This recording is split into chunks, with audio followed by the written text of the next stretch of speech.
Opo. Sa pagkakaalala, alam mo, magkanong pera yung inabot mo doon sa tao ni Kong Saldi na si Paul? Maraming maleta po ng pera yon, Your Honor. Tingin ko po, billion po yun. Bilyon? Opo. Saan nyo sinakay yung bilyon? Sa mga van po, kung di po ako nagkamali, mga 6 o 7 van po yung gamit namin nun. Magandang araw mga kabayan. Grabe, bilyon-bilyon piso ang kumpirmadong napupunta kay Ako Bicol Party List Representative Saldico. Ito ang kinumpirma ni Bryce Hernandez na tumutugma naman sa pagbubunyag ng kanyang boss na si Henry Alcantara. Sa isinagawang Senate Blue Ribbon Committee kahapon, ibinunyag ni Alcantara at Hernandez ang mga modus na ginagawa nila kung paano dinadala sa kongresista ang bulto ng pera na di umano ay komisyon mula sa mga flood control projects. Inamin din ni Bryce na lahat ng proyekto na ginagawa nila sa Bulacan ay substandard dahil sa pagtatapyas ng budget nito. So lahat po ng ito dahil 25-30% narinig po natin kay Engineer Alcantara. So pwersado po na maging substandard ang proyekto or maging ghost na lang? Nakakasigurado po ako na lahat po ng proyekto sa Bulacan First substandard po. Lahat ng proyekto, particular na ang flood control, tama po ba? Lahat po. Opo, Your Honor. Substandard. Tapos na po ba ito? Hindi pa. Ang pinag-uusapan ngayon at malaking issue ay ang mga ghost project para sa flood control. Pero ang nakakagulat, hindi lang pala dito nanggagaling ang mga kickback na pinaghahati-hatian nila kundi maging sa iba't ibang proyekto ng gobyerno, gaya ng mga kalsada, building at eskwelahan. At sinabi pa ni Hernandez na lahat ng ito ay substandard dahil hindi nila sinusunod ang mga nakasaad sa plano. So may plano ang DPWH, merong budget yan, pero dahil yung budget pinaghati-hatian ninyo, sa dulo, walang project na maayos na dumaan sa inyo. Wala po. Yan ang testimony mo ngayon. Opo, Your. Sa opisina po namin, Your Honor. At yung hawak mo ulit ay anong mga proyekto, Bryce? Yung hawak nyo ni Alcantara? Meron pong mga flood control structures, meron pong mga building, meron pong mga kalsada. Pati Your classroom, Honor. kasama dyan, no? Kasama po, Your Honor. So lahat yan substandard? Opo, hindi po tumatama sa plano na nakadesign talaga para dito. Samantala, nakatikim naman ng sermon sa mga senador itong si DOJ Secretary Boying Remulla. Ayon kay Senador Rodante Marcoleta, binabago nitong si Remulla ang requisite ng batas. Huwag po ninyong babaguhin ang requisite ng batas, Mr. Secretary. I thought nung dumating ka dito, nagkaintindihan na tayo eh. Wala nga po sa batas eh. Huwag po ninyong babaguhin ang batas, Mr. Secretary. We are operating on a unique set of facts. Sabi mo na nga, and we admitted, impliedly instituted ang civil liability, but this will come eventually after the court has pronounced kung magkano ibabalik niya kung meron man. Not before. Thank you, Mr. Chair. Agad naman na nag-init ang ulo ni Senador Erwin Tulfo kaugnay sa batas na pinag-uusapan ni Remulla at Marcoleta. Aniya, wala siyang pakialam sa batas. Ang importante ay maisauli sa taong bayan ang mga ninakaw na pera ng mga sangkot na politiko at mga individual na kasabwat nila. Kaya nga po, dito po sa mga kontraktor, mga opisyal, isole ninyo ang pera ng taong bayan. Hindi po batas ang pinag-uusapan. Wala ho tayong pakialam sa batas. Sometimes, you have to bend the law to be able to please the people. Mas mataas po ang taong bayan sa batas. Am I right, Secretary Remulla? Yes, sir. Mr. Chairman. Thank you, Mr. Chair. Ano ang masasabi mo dito, kabayan? Dahil sa kaliwat ka ng pagbubunyag ng mga kasabwat ni Saldico at Martin Romualdez na di umano ay nagnakaw ng bilyon-bilyon piso sa kaban ng bayan, mapaparusahan kaya at makukulong kaya ang mga mastermind na ito? Sama-sama natin panoorin ang buong video at pakicomment niyo po ang inyong mga reaksyon at sariling opinion. Pero bago yan, sa mga hindi pa po nakasubscribe sa ating channel na Kabayan News PH, pakipindot po ang subscribe button at pakiclick na rin ang notification bell para lagi kayong updated sa mga bagong upload natin na legit at napapanahong balita. Maraming pong salamat. Mr. Secretary, a couple of days ago, in the last hearing when you were here, we somehow settled the issue that restitution is not a requisite for an applicant to the WPP. Is that correct? It's not in the law. But sa akin ko kasi, hindi lang po batas na nagdidictate dito. It's also what is morally right, what is expected of us. Yan po kasi, kahit hindi nilagay sa batas, mga given po yan sa ating lipunan. What do you mean by that, Mr. Secretary? Kasi wala nga sa batas yung ano. Wala nga sa batas. Yung Then, requirements ano ilalagay mo sa batas? for admission to the witness protection. Ang restitution is not part of it. Yes, it is not. Oh, pero hindi ho nangangahulugan na hindi namin pwede i-layout yan depending on the case. Mr. Secretary, I am still in the stage where a particular applicant wishes to apply under that program. And there is a process. In the process, restitution is not one of the requisites. Is that correct? Opo, pero if it's in terms of this case being a financial crime, sir, this is a crime against the Mr. Secretary, financial status of the Filipino people, of the Philippine Republic. I think that it's just right. Mr. that we ask. Secretary, are you amending the provision of the No, law? sir. No, sir. But that is how we run the witness protection program. As a lawyer, Mr. Secretary, may I ask you, in a criminal prosecution, the civil liability is impliedly instituted. Is that correct? Of course. Kaya nga hindi naman nangangahulugan kung sakasakali na natapos na yung criminal prosecution, kapag ka nakita na mayroong criminal liability yung tao, because it is impliedly implied, doon lang magkakaroon ng restitution. It will come after. Paano mo sasabihin na magre-restitute ang isang tao? Meron na bang findings kung magkano i-restitute on how it can be restituted? Nag-a-apply pa lang eh. Huwag po ninyong babaguhin ang requisite ng batas, Mr. Secretary. I thought nung dumating ka dito, nagkaintindihan na tayo eh. Kaya nabablar ang proceedings natin eh. Kaya nga kinote ni, siguro, ang chairman kanina gusto kong ituloy ito, sinabi niya, nagpa-interview siya, na goodwill and sincerity should be done para i-test. Pwede ba yung ganito? I respect your opinion, sir. But It that's is not how, my opinion, it is in the law, Mr. Secretary. Yes, sir. Yes, sir. But I am operating. The arbiter Sir, is can I the speak, law. sir? May I speak, sir? Yes, you I'm are operating from the Senator Marcoleta, from the kindly allow vantage the point of the resource, reason behind the law, sir. What is the reason behind the law? So that we can get justice, and justice can only be attained if there is restitution. So that is the principle behind all of these things that we are talking about now. Mr. Secretary, restitution will come after. It cannot be. Sir, it can come before or after, sir. It can come before or You after. cite the law that it come before. Wala nga po sa batas eh. Huwag Sir, po ninyong babaguhin ang batas, Mr. we Secretary. are operating on a unique set of facts, and we are, all of these matters are being evaluated because the gravity of this financial crime cannot be underestimated, and that the more assets that we're able to preserve at the outset, the better for our country, sir. Mr. Secretary, I'm very sorry for such a reasoning like that. Alam mo, nakikinig I'm very ang sorry, sir. buong bansa. Also, sir, I'm very sorry too if you do not agree with me. But I respect your opinion, sir, and we will carry out our job as we deem fit, as we see. Mr. Chair, I said that the I country am not needs. expressing an opinion here. I am articulating the provision of law. You do not change the provision of law, Mr. Secretary. You may be disbarred from doing this.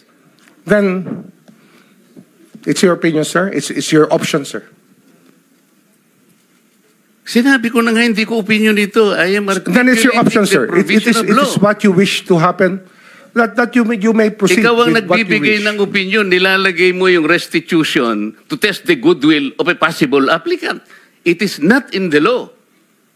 Unless you are able to point out the provision of law that it come before. Hindi ganun eh. Sabi mo na nga, and we admitted, impliedly instituted ang civil liability, but this will come eventually after the court has pronounced kung magkano ang ibabalik niya kung meron man. Not before.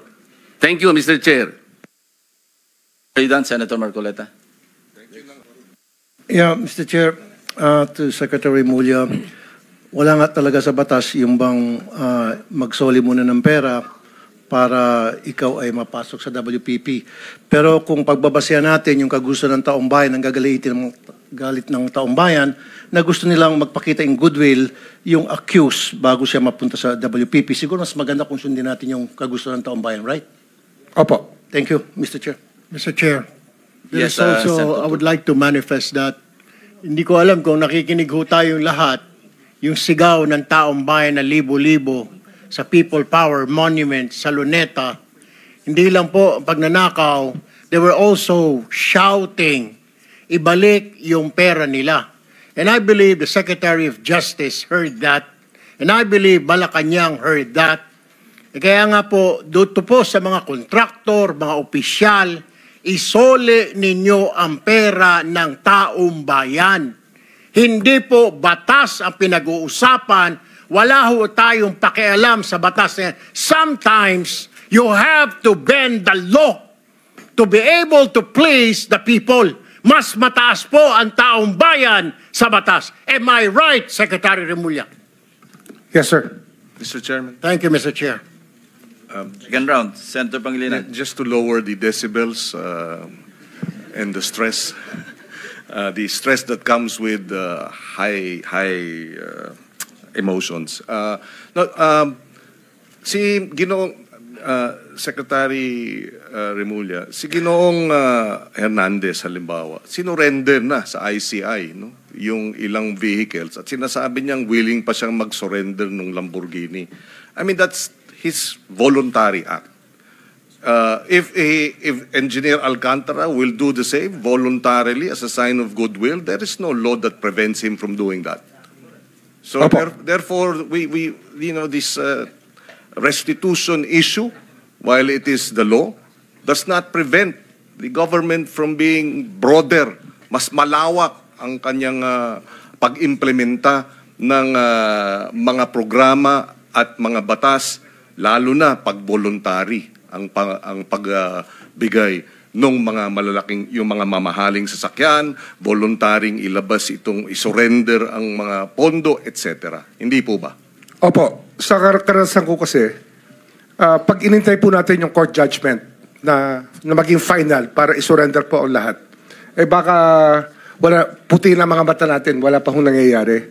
Kaya habang maaga po, we try to get as much para ho maibalik na po sa taong bayan yung dapat hong ibalik. In fact, yung pagbabalik is a sign of cooperation, which the courts will eventually consider when it sentences or if it provides the exemption and the immunity. Hindi po ba?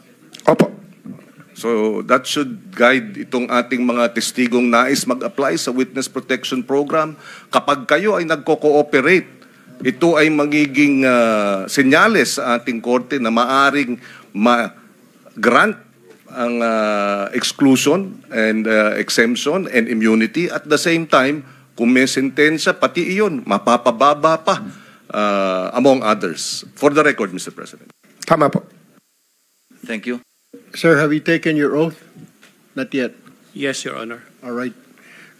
Okay, please state your name and your position with the DPWH. My name is Undersecretary Eric Ayapana, and I am in charge of the external convergence projects of the department and the technical services in NBCDO. Will you be able to answer po yung lumabas po sa media na pagsisira po ng mga dokumento ng inyong mga tauhan or ng Baguio City Engineering Office? Will you be able to answer that? Kailan po ito nangyari? Sir, I have no personal knowledge, sir. All right, Mr. Chair. I guess it's just Secretary Vince Dizon will be able to answer that question. Nevertheless, Mr. Chair, I would like to go now to Miss Sally Santos of SIMS. Miss Sally, are you here? Okay. Miss Sally, sabi mo po, wini-withdraw niyo po yung pera. Bakit po napupunta pala yung pera? Ba't po napupunta yung mga bayad sa proyekto sa inyong account sa bangko? Kasi po yung mga project na sila Bryce po yung gumawa. Sabi po, tinatransfer po doon sa account ko yung mga pera na yon. Tapos, dinideliver ko po sa kanila. Magkano po yung pinakamalaki na wini-withdraw ninyo sa bangko? 457 million po yun. 457. Hindi po ninyo kailangan ng armored truck noon kung ganun kalaki na masyado? Kailangan na po ba ng armored truck? Hindi naman po kasi minsan po kasi dalawang hati po. Tapos sinasakay ko lang po sa sakyan po. Saan po nilalagay po yun? Sa sako? Sa duffel bag? Hindi sa bag?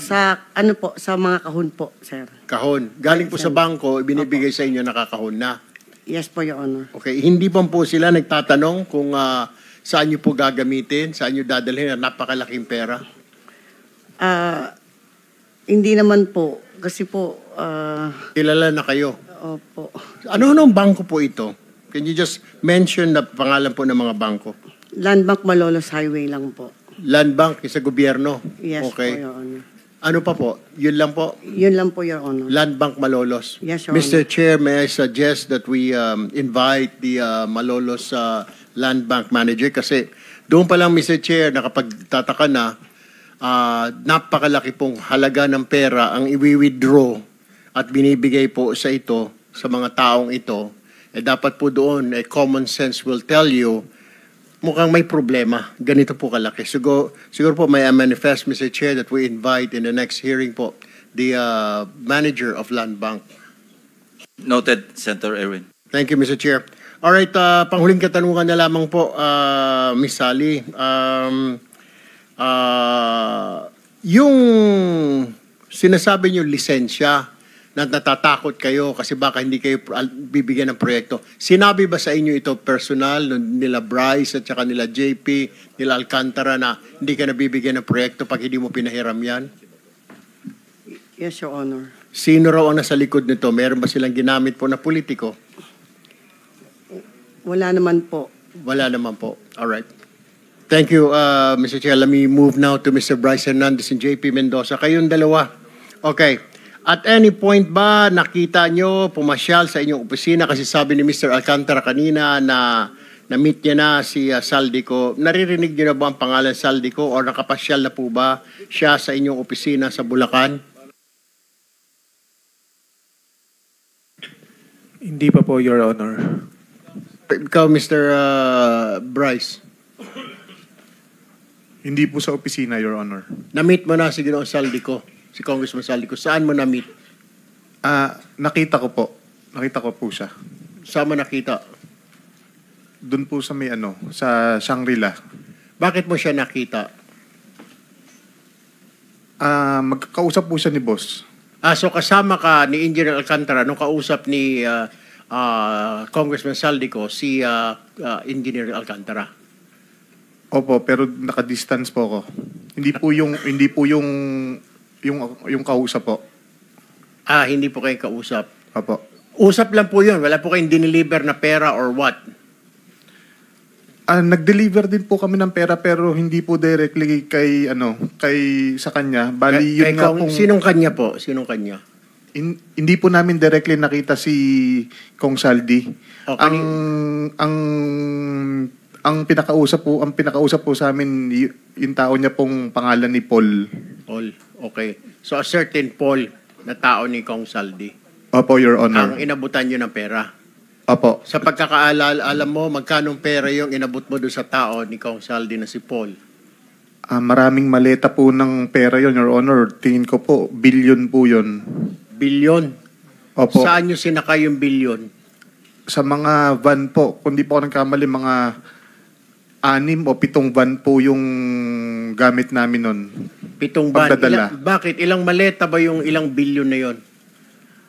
Ang laman po ng isang maleta nasa 50 million po. So ilang maleta lahat-lahat yun? Estimate mo, pagkatanda mo? Mahigit po sa 20 maleta, Your Honor. At 50 million? Opo, Your Honor. So mga 1 billion po yun, tama po ba? Opo, Your Honor. Saan po dineliver ito? Yun nga po sa meron nung una po, doon po sa basement po ng Shangri-La. Shangri-La Hotel? Opo. Shangri-La po? Dalawa po, tatlo po Shangri-La ito. Sa BGC po. Sa BGC, sa basement. Opo. So, paano ho? May kotse ba tumapat sa van ninyo? May mga van to van? Wala po, sir. Kumbaga, diretso po siya sa elevator, paakyat po doon sa penthouse. Kinarga po ninyo sa penthouse? Sa pinakataas po. Actually, yung isang kasama po namin na si Engineer Paul, nakarating po siya mismo doon sa loob nung penthouse? Opo, doon sa taas. So, yung 20 maleta na yon ay sa penthouse ninyo i-deliver sa Shangri-La? Yes po, Your Honor. Alright. Bukod po sa Shangri-La, nagdadala rin po kami sa Valle Verde. Valle Verde din po, bahay din po ito ni Congressman Saldico? Kagaya nga po nung sinasabi ni Boss Henry kanina, nung unang, kung hindi po ako nagkakamali, unang 2 taon sa Shangri-La po. Nung mga sumunod na taon, puro sa Valle Verde, 6 na po. So lahat po ng ito, dahil 25-30% narinig po natin kay Engineer Alcantara. So, pwersado po na maging substandard ang proyekto or maging ghost na lang? Nakakasigurado po ako na lahat po ng proyekto sa Bulacan First substandard po. Lahat ng proyekto, particular na ang flood control, tama po ba? Lahat po. Opo, Your Honor. Substandard. Tapos na po ba ito? Hindi pa? Hindi ko po alam sa ngayon, Your Honor. Wala po akong way para ma-monitor po siya. All right. Thank you very much. Mr. Chairman. Go ahead. Yes, Follow up. With the indulgence of Senator Tulfo. Sure, go ahead. Bryce, sinasabi mo lahat ng proyekto ninyo substandard? Opo, Your Honor, kasi lahat po ito may obligasyon na kailangan itago. Lahat? As in, hindi lang flood control? Opo, Your Honor. Hindi po namimit ko ano po yung eksaktong nasa plano, Your Honor. So may plano ang DPWH, merong budget yan, pero dahil yung budget pinaghati-hatian ninyo, sa dulo, walang project na maayos na dumaan sa inyo. Wala po. Yan ang testimony mo ngayon. Opo, Your. Sa opisina po namin, Your Honor. At yung hawak mo ulit ay anong mga proyekto, Bryce? Yung hawak nyo ni Alcantara? Meron pong mga flood control structures, meron pong mga building, meron pong mga kalsada. Pati Your classroom, Honor. kasama dyan, no? Kasama po, Your Honor. So lahat yan substandard? Opo, hindi po tumatama sa plano na nakadesign talaga para dito. Meron ba kayong proyekto na walang porsyentuhan? Na maayos, na matino? Meron ba? Wala po, Your Honor. Wala. This is Bulacan o buong Region 3? Hindi ko po masabi yung sa ibang lugar, Your Honor. Ang sinasabi ko po yung sa nasasakupan po namin, wala po talaga, Your Honor. Is it okay, Senator Tulfo? We're suspending the rules on the 5 minutes because kakaunti lang naman tayo rito. So please proceed. Secretary With the Bunoan, provision, of course. meron po ba kayong komento dito, Secretary Bunoan? Ito, anong years ito, Bryce? Anong years itong pinag-uusapan natin? Anong mga proyekto? Mula po nung dumating si Boss Henry. Which is? 2019 po. 2019 to 2025. Up to present po. 6 na taon, walang maayos na proyekto dyan. Wala pong tumama kung ano po yun nakaspecify sa plano. Hindi po na-meet lahat yun. At lahat yan may porsyentuhan. Lahat po, Your Honor. Former Secretary Bunoan, may masasabi ka ba? Excuse me, Senator Bam. Follow up lang, ano? Hindi afterthought ito, Alam mo ito habang nangyayari at the time. Opo, may instruction po lahat to. Aware kayo na talagang substandard. Opo, Your Honor. Hindi ngayon lang, Hindi po ngayon lang, Your Honor. Thank you, Senator Bam.